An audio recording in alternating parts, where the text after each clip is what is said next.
Le Bitcoin a finalement bien rebondi depuis la fair value gap inversée. On va aller checker ça dans cette vidéo. Vous allez voir les différents plans qu'on a. On a quand même un plan où on peut refaire un petit pullback un peu plus bas pour finalement se repositionner sur le marché. Moi, je veux recharger encore Solana. J'ai pas encore eu l'occasion. Donc, je vais montrer un petit peu les différentes zones. Si jamais on y revient, qui peuvent être très intéressantes de recharger. On ira faire aussi un petit peu un point de vue un peu plus global sur le marché. On ira voir donc les cryptos, les altcoins. La dominance du BTC et l'Ethereum contre BTC qui peut-être reprendra de la force, qui sait, j'espère, parce que là ça va à la cave. Enfin bref, j'espère encore une fois que cette vidéo vous plaira. On est parti. Crypto,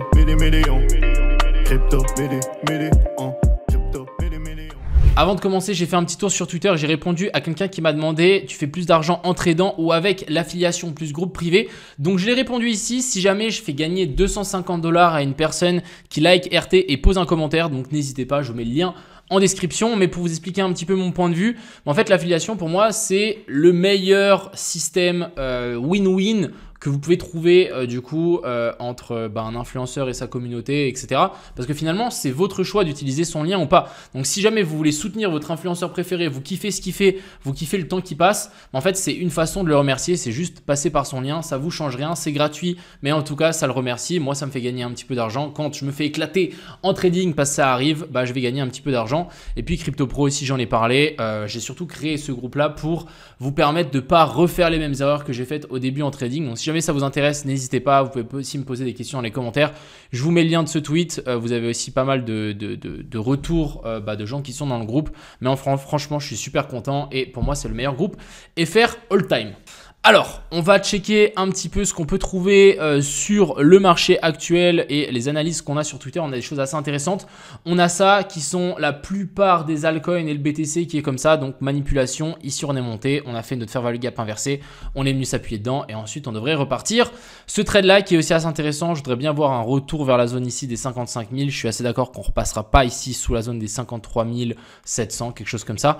Mais voilà, ça peut être un super trade. Si jamais on a le pullback, on ira voir ça tout à l'heure. Après, ici, on a une petite divergence, petite, elle est assez grande en weekly. Vous voyez que là, le RSI est venu nous faire un nouveau plus haut, alors que là, vous voyez bien qu'on est venu faire un nouveau plus bas. Donc, clairement, la tendance ici en moyenne time frame baissière est en train de s'essouffler et on devrait pouvoir repartir full bull à fond la caisse vers des nouveaux sommets.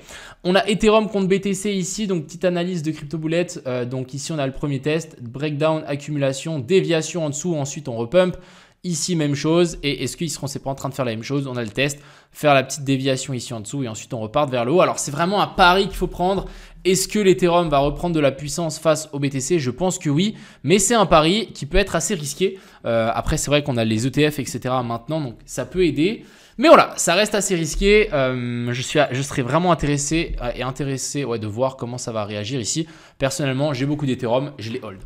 Et ensuite ici, on a la petite charte, donc Others, que j'avais partagé il y a depuis un petit temps. Je suis assez d'accord. Pour moi, ici, on est sur un higher low et on devrait vouloir repartir vers le haut. Donc, crazy alt season. Je pense sincèrement qu'on peut avoir une énorme alt season qui peut arriver sur les cryptos et les altcoins. Donc, encore une fois, si jamais vous avez de la thune, les gars, rechargez. C'est pas compliqué. Juste recharger en spot et ensuite, on s'assoit sur nos mains. Alors, on va parler du BTC. On est venu faire quelque chose de super intéressant hier sur ces niveaux-là. Déjà, je vais vous montrer ce que j'avais dessiné. J'avais dessiné ça. J'avais dit qu'on allait redescendre vers la zone des 55 600 pour ensuite vouloir repartir.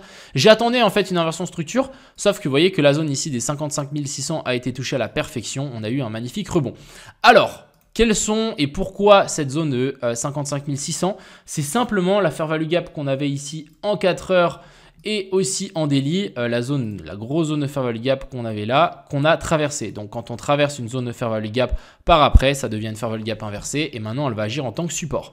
Moi, je m'attends à ce qu'on redescende peut-être un petit peu plus bas. Pourquoi? Parce que dans une impulsion, dans une tendance haussière, dans une vague d'Elliott, si jamais on repart en 1, 2, 3, 4 et 5. Sauf que ici, on a juste cette première montée. On n'a pas le higher low. Moi, je veux un plus bas plus haut que celui-là. Donc je voudrais vraiment que ici on redescende, on vienne faire un plus bas et ensuite on reparte vers le haut. Ce plus bas doit être minimum sur la zone des 0,5 de Fibo. Et si on tire un Fibo depuis là à là, vous voyez que la zone des 0,5 a été front run. On n'est même pas venu chercher la zone OTE. Donc pour moi ça a du sens qu'on revienne, pourquoi pas récupérer la zone OTE qu'on a laissée ici qui commence vers la zone des 54 800. Pourquoi pas même swept ce lot là, récupérer cette petite prise de liquidité et puis ensuite après je voudrais bien voir repartir. Donc pourquoi pas ici corriger, je sais pas, là on est peut-être dans une 1, 2, 3, 4 et ensuite là on est en 5, corriger en A, B, on laisse des liquidités et C, on redescend chercher ça et ensuite ici on aurait vraiment un super bottom qui peut se positionner et qui peut se mettre en place. Donc clairement soyez patient, moi je suis clairement patient pour en tout cas recharger mes positions un petit peu plus bas, ça sert à rien de se précipiter sur ces niveaux là. Après bien évidemment on est d'accord, on est peut-être aussi dans un up only et là on peut directement vouloir repartir vers le haut, c'est quelque chose qui est largement faisable étant donné que en gros ce time frame on a déjà cette énorme 1, 2, 3, 4, 5 vers le haut. Mais en tout cas, si on peut avoir cette petite dernière redescente ici, pour moi, ça serait vraiment parfait. Du côté de l'Ethereum, l'Ethereum, pour moi, il est un peu plus fébrile que le BTC. J'avais dessiné ça, mais je ne suis pas très fan. Ce que je voulais vous montrer surtout, c'est en gros là on a eu une petite inversion de structure. Donc là on a eu le COS, le boss, on est remonté, on est en train de se faire rejeter. Donc là sincèrement je pense qu'on viendra récupérer l'équalo qu'on a laissé juste ici sur la zone des 2217 $. Pourquoi pas aussi même tirer un Fibo donc depuis là à là. Mais je vous dis clairement, hein, si là la zone d'OTE ne tient pas sur l'Ethereum ou sur le BTC, etc., on a du souci à se faire. Après, il y a un monde où le Bitcoin ça tient et l'Ethereum ça tient pas. Il est quand même beaucoup plus fébrile que les autres. Vous voyez qu'ici on est remonté clairement en escalier. Si ici ça tient pas, c'est chaud.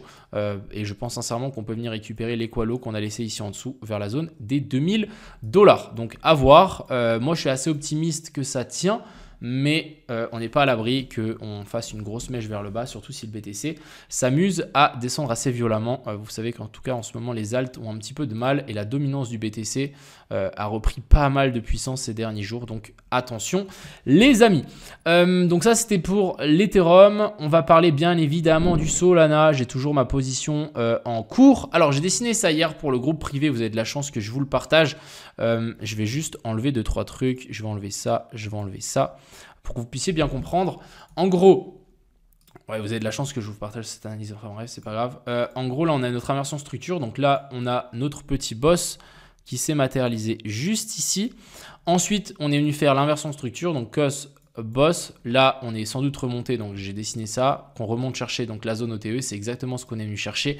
La zone OTE, les liquidités. Là, personnellement, moi, je m'attends à une descente. Qu'on vienne récupérer les liquidités qu'on a placées ici en dessous. Faire notre inversion structure vers la zone des 126 $ et ensuite vouloir repartir vers le haut. Donc simplement, je vais patienter. Je pense sincèrement que on peut avoir de nouveau une chute ici vers le bas. Après, à voir. Mais je verrais bien quand même récupérer ces dernières liquidités, la zone inducement qu'on a laissée ici en dessous. Et puis voilà, après, est-ce qu'on peut pas tenter un petit short sur ces niveaux-là? On a quand même, je pense, quelque chose d'assez intéressant là. On a prise de liquidité ici au-dessus. Là, on est en train, à mon avis, de valider la fair value gap inversée qu'on a ici en 5 minutes. Est-ce qu'on pourrait pas en avoir une en M15? On en a une en M15 qui va être sans doute validée. Donc là, je pense qu'il y a peut-être un short à prendre. Rentrer ici dès que c'est clôturé, donc dans 6 minutes. Bon, vous verrez la vidéo un peu plus tard, mais on pourra checker si c'est juste. Rentrer ici exactement sur la zone des 134 et ensuite target simplement la poche de liquidité qu'on a laissée ici en dessous vers la zone, si on exagère, la zone des 126, ça nous fait un trade de 5R. Voilà, ça peut être un truc assez intéressant à tenter. Je pense que je vais peut-être le tenter ou décharger un petit peu ma position sur sol pour essayer de rentrer un petit peu plus bas, mais quand même garder une grosse partie de ma position. Mais ça pourrait être assez intéressant à mettre en place sur le Solana. Ensuite, on a le CRV, il n'a rien changé. On est toujours sur la zone de fair value gap inversée ici en daily, donc ça ne bouge pas. J'ai envie de parler du PIT. Je sais que Arthur m'en a beaucoup parlé, donc je me suis dit on va faire une petite analyse. Pour lui, c'est vraiment un coin de fou furieux qu'il faut absolument avoir dans son wallet. Donc on va checker ça. Alors, ouais, pas mal. Est-ce qu'on est venu swipe le lot? Dis-moi oui. On n'est pas venu le swipe. Putain, je suis déçu. Ça, c'est le genre de truc qu'on a envie de voir. Malheureusement, ça n'a pas été swipe. Bon, peut-être sur d'autres exchanges, ça a été swipe. Donc n'hésitez pas à aller check souvent. Donc là, on va aller sur Binance. Est-ce que sur Binance, ça a été swept? Ok, on n'a pas l'historique. En vrai, je pense que ça devrait le faire. Moi, ce que j'aime beaucoup maintenant, c'est le fait qu'on ait mis swept après la mèche de liquidation. Donc, on a mis swept la bougie après la mèche de liquidation. On est venu combler 2-3 poches de liquidité et 2 zones de fair value gap. Ouais, il est pas mal. Il est pas mal. On a, si jamais ça redescend, une petite zone ici des call qui peuvent être assez intéressants à target. Et ensuite, pourquoi pas vouloir repartir vers des nouveaux plus hauts. On va continuer et on va juste checker le WIF parce que ça fait un petit moment qu'on l'a pas check. J'ai toujours mon dessin qui est ici. Je pense sincèrement qu'on peut toujours venir récupérer les petites dernières liquidités qu'on a laissées ici en dessous. Et ensuite, à mon avis, on pourra repartir vers le haut. N'oubliez pas ici que le WIF, en vrai de vrai, on a toujours une poche de liquidité ici en dessous. Donc, pour moi, ça ferait assez sens qu'on ne pourra pas faire une petite dernière baisse ici avant de vouloir repartir. J'espère encore une fois que cette vidéo vous a plu. N'hésitez pas, si jamais vous voulez participer au concours, c'est relativement facile. Je vous mets le lien du tweet en commentaire. Si jamais vous voulez aussi me soutenir pour toutes les vidéos que je fais, etc., n'hésitez pas à utiliser mes liens que je mets un petit peu partout. Et aussi, si jamais vous voulez passer au level supérieur de votre trading, rejoindre une communauté en or, n'hésitez pas à rejoindre CryptoPro. Sur ce, je vous souhaite à tous une agréable fin de journée. C'était Crypto Million. Ciao.